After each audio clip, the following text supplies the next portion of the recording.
Assalamualaikum all of you. So today we have a topic about past psychiatric and medical history of any mental health patient.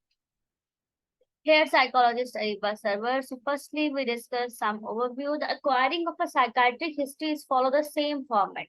इसमें हम medical history और psychiatric history का same follow up use करते हैं because format use करते हैं जो development होता है सोशल फैक्टर्स के ऊपर पेशेंट के जो है वो पास्ट मेंटल हेल्थ हिस्ट्री पर इंक्लूड उसका ट्रीटमेंट मेडिकेशन उसकी हिस्ट्री ऑफ फैमिली और साइकाटिक डिसऑर्डर्स जो भी साइकाटिक डिसऑर्डर अगर उसे पास्ट में कोई जो है वो डायग्नोज हुआ और उसका ट्रीटमेंट इस चीज के ऊपर हम चेक करते हैं। अब हम कैसे राइट करते हैं पास्ट साइकाट्रिक हिस्ट्री में। पास्ट साइकाट्रिक हिस्ट्री राइट करने के लिए कुछ कंपोनेंट्स का यूज किया था जैसे डायग्नोसिस।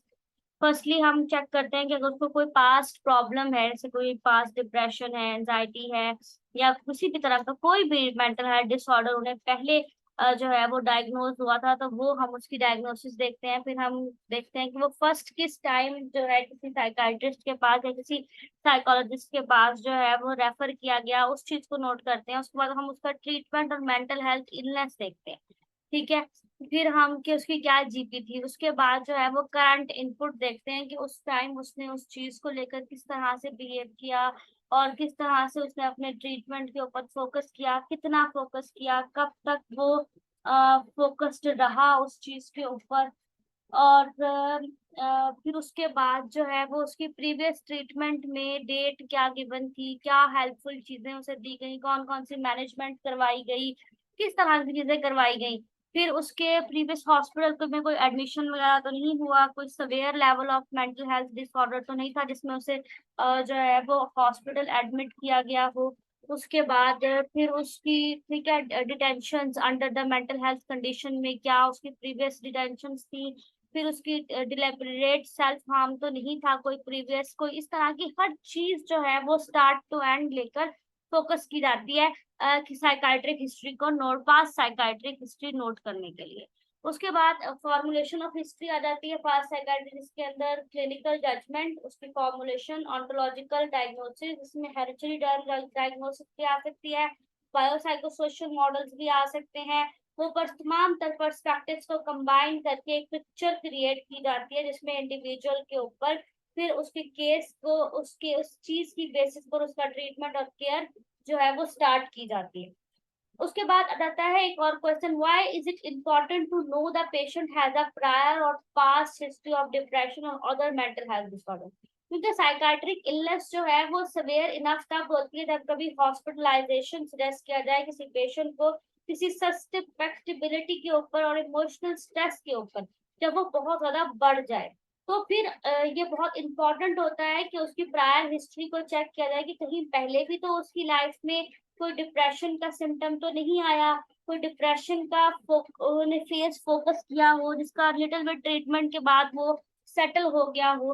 तो इन सब चीजों को चेक करने के बाद ही फर्दर ट्रीटमेंट्स दिए जा सकते हैं। Why is psychiatric history important how we think और फील और behave grow out of the past कि हम अपने पास्ट के बारे में क्या सोचते हैं क्या फील करते हैं कैसे उसे लेकर बिहेव करते हैं और कैसे हम उससे ग्रोन अप हो चुके हैं। ये सब चीजें अंडरस्टैंड करने के बाद ही कोई भी साइकाट्रिक या कोई भी साइकोलॉजिस्ट जो है वो उस पर्सन को अंडरस्टैंड कर पाता है उसके प्रेजेंट के प्रॉब्लम्स को वो अपने प्रेजेंट में कैसे स्ट्रगल कर रहा है कैसे जो है वो रिएक्ट कर रहा है किस तरह से अपने टर्म्स एंड कंडीशन को पास्ट से लेकर प्रेजेंट में लेकर आया है। ये सब चीजें नोट करने के बाद ही किसी पर्सन की प्रॉपर डायग्नोसिस के साथ प्रॉपर ट्रीटमेंट या कोई भी थेरेपी यूज की जा सकती है। That's why it is most important thing.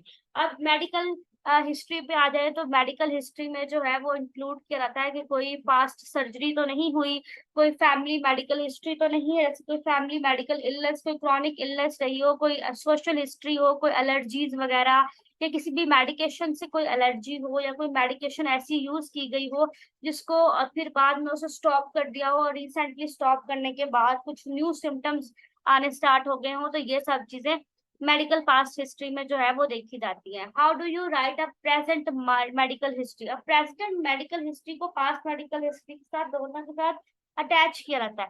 पहले लोकेशन के पेन ऑफ लोकेशन क्या है फिर क्वालिटी क्या इंक्लूड की गई डिस्क्रिप्शन के अंदर क्या सिम्टम्स नजर आए शार्प पेन है लो पेन है किस तरह फिर सेवेरिटी कि डिग्री ऑफ पेन क्या है, किसी भी टाइप की डिग्री ऑफ पेन हो सकती है। अगर उनके हेडेक होता है डिप्रेशन के पेशेंट्स को बहुत ज्यादा, तो वो किस डिग्री पर है, 1 to 10 के अंदर उन्हें रेशियो को उसके अंदर उसे रेशियो किया जाता है। फिर ड्यूरेशन कि कितना टाइम है इस पेन को, फिर टाइमिंग किस किस टाइम में ये एग्जैशुरेशन करती है, किस टाइम में, मॉर्निंग में बढ़ती है, इवनिंग में बढ़ती है, डे टाइम में, नाइट टाइम में, ये सब चेक किया जाता है। फिर कंटेंट चेक किया जाता है कि पेशेंट को ये बिगेन क्यों होती है पेन, किस वजह से जो पेन पड़ती है। फिर मॉडिफाइंग फैक्टर्स क्या है, वर्स्ट लेवल ऑफ पेन तो नहीं है। फिर उसकी एसोसिएशन और साइंस एंड सिम्टम्स देखे जाते हैं कि किसी फिजिशियन के असेसमेंट की गई कोई सेंसेशंस, कोई एग्जांपल ऑफ एक्सपीरियंसिंग पेन है, कोई एक्सरसाइजिंग की वजह से है। फिर उसके 2 लेवल ऑफ एचपीआई चेक किए जाते हैं, जिसमें ब्रीफ एचपीआई जिसमें रिक्वायर्ड होता है 3 एचपीआई एलिमेंट्स। ठीक है, उसके बाद एक्सटेंडेड एचपीआई रिक्वायर्ड होते हैं, इसके अंदर उसकी जो है वो डिफरेंट मोर थिंग्स के बारे में जो है वो वर्क किया जाता है।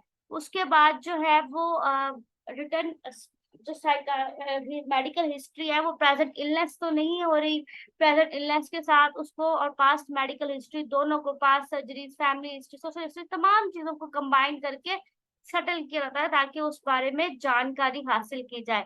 What is the difference between the mental disorder and mental illness, ये दोनों चीजें भी past and present medical history के अंदर बहुत इंपॉर्टेंट रखती हैं, क्योंकि समटाइम मेंटल डिसऑर्डर्स नहीं होते, सिर्फ मेंटल इलनेस होती है किसी भी छोटी सी चीज की वजह से, और उसको भी ट्रीट किया जा सकता है। Unlike the term mental disorder, this term is include language to suggest the mental health conditions affect more than just the mind. Where mental illness जो है वो depression, anxiety disorder, schizophrenia are much more. इसके अंदर बहुत सारी medication भी जाती है, क्योंकि मेंटल डिसऑर्डर जो है वो समटाइम्स स्ट्रेस वगैरह हो सकता है, कोई इस तरह की चीज होती है, लेकिन मेंटल इलनेस की जो है वो कंडीशन जो है वो एंजाइटी डिसऑर्डर्स, स्किज़ोफ्रेनिया, इस तरह के डिसऑर्डर्स की तरफ लेकर जाती है। Thank you so much, that's all from my side. कोई भी क्वेश्चन हो लाजमी पूछिए, लाजमी कमेंट में क्वेश्चंस पूछा करें, फीडबैक जरूर दिया